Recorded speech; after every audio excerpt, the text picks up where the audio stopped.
Cette fois-ci, on va aller rejoindre Gino Gosselin, qui est associé en fiscalité chez Raymond Chabot Grant Thornton. Et on lui a parlé la semaine dernière pour le budget du Québec et cette fois-ci pour le budget, bien sûr, du gouvernement fédéral. Monsieur Gosselin, bonjour. Bonjour. Alors, si on commençait peut-être par les choses qui touchent directement les contribuables dans ce budget-là, parce qu'il y en a quand même. Il y a quand même beaucoup d'éléments là, qui touchent les contribuables, les particuliers. En premier lieu, là, il y a le fameux rabais épicerie pour les familles à faible revenu ou modeste. Ça va être un remboursement unique. C'est une mesure là, qui va coûter 2,5 milliards. Donc, qui va profiter là, à 11 millions de personnes. Et qui peut profiter de ce rabais-là? C'est les personnes qui profitent du crédit pour TPS. Donc, c'est des gens, une famille donc qui gagne moins de 58 000 ou des personnes seules là, avec moins de revenus de 50 000 et moins. OK, donc à peu près les mêmes personnes qui ont reçu un doublement de TPS l'année dernière, je pense bien, c'est à peu près ça. C'est en plein ça, c'est des mesures qui se ressemblent. Et si on parle de montant, 2 adultes, 2 enfants vont aller chercher 467 une personne seule, 234 et les personnes âgées, 225 Alors, intéressant. Ensuite? Très intéressant. Au niveau il y a le nouveau régime pour soins dentaires. Dans le budget de 2022, on avait annoncé ce type de régime-là, mais pour les enfants de moins de 12 ans. Là, on l'extensionne à l'ensemble des contribuables qui ne sont pas assurés pour les soins dentaires et dont le revenu est inférieur à 90 000. Et pour les personnes qui ont moins de 70 000, ils n'auront aucune franchise à payer là, pour ce régime-là. Donc, c'est très intéressant là, de ce côté-là. D'autres éléments, au niveau de la hausse de la taxe d'accise là, sur l'alcool, elle va être limitée pour 2023 2 au lieu de 6,3 donc c'est un petit boom. L'autre élément, c'est le rehaussement des bourses d'études canadiennes. Donc, le gouvernement va hausser de 40 les bourses d'études pour les étudiants. Ça ne vise pas le Québec qui a son propre régime, mais le fédéral a ouvert la porte à une possibilité de financer si le Québec veut s'harmoniser à cette mesure-là. OK, d'accord.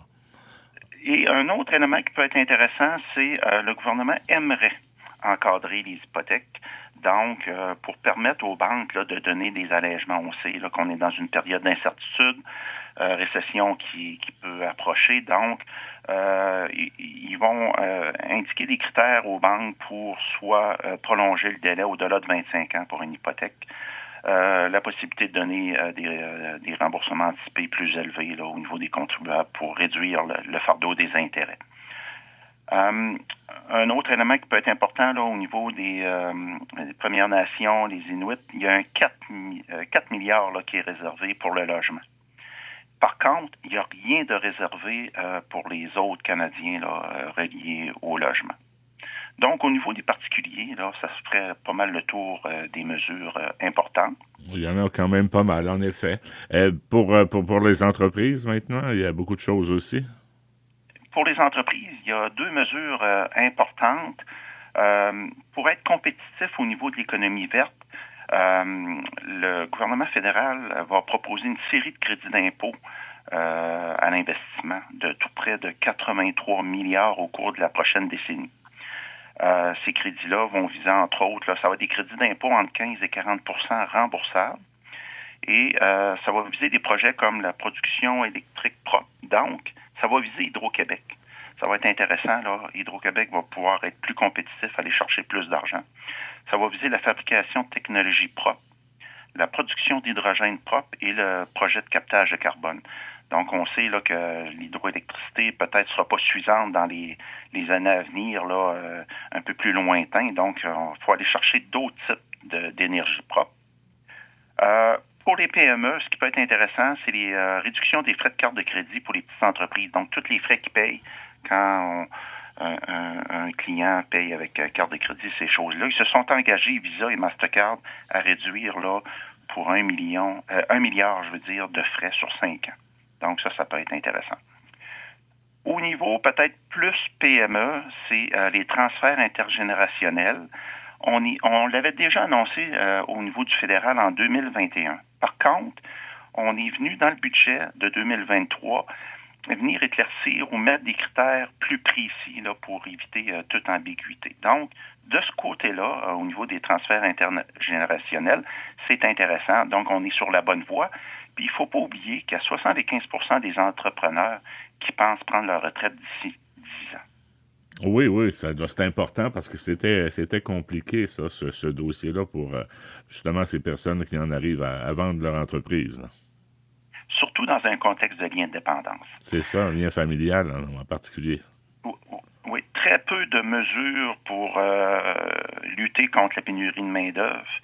Et comme je disais tantôt, très peu de mesures aussi au niveau logement là, pour loger les travailleurs et ainsi de suite.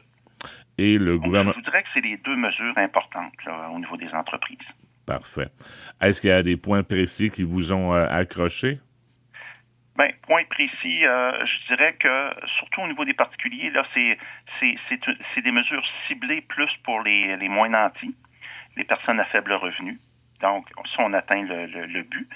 Par contre, c'est comme je disais, c'est un paiement unique 2023. Le gouvernement va devoir, là, s'il y a une récession, ainsi de suite, au cours de 24 et suivant, venir y ajuster le tir, là. Alors que le provincial, lui, avait fait un ajustement de baisse d'impôts plus à long terme, mais qui ne visait pas les moins nantis.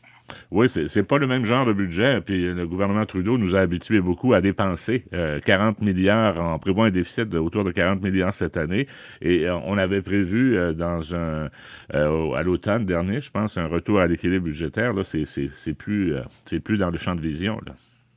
Premièrement, le déficit avait été estimé à 30 milliards, mais il va être de 40 milliards, comme vous dites. Et l'équilibre budgétaire était supposé d'arriver en 2027-2028. Et avec ces nouvelles dépenses-là et les prochaines années, ben en 2027-2028, on va être à 14 milliards de déficit. Donc, on a repoussé à plus lointain là, l'équilibre budgétaire. Et si la récession nous touche plus fortement, veut pas, le gouvernement va être obligé de dépenser davantage. Alors, on va creuser encore un peu. C'est en plein ça. Ce que le gouvernement a comme idée, c'est peut-être de dépenser plus, d'emprunter plus pour injecter de l'argent dans l'économie, dans les programmes, au lieu que ce soit les particuliers là, qui s'endettent ou qui continuent à s'endetter là, comme actuellement. M. Gosselin, si mon souvenir est bon, la semaine dernière, vous aviez donné une note de 6 sur 10 au budget du gouvernement Legault cette semaine? Bien, je vous dirais que le budget, peut-être un 7 sur 10, là, il atteint quand même des mesures là, au niveau des personnes à faible revenu.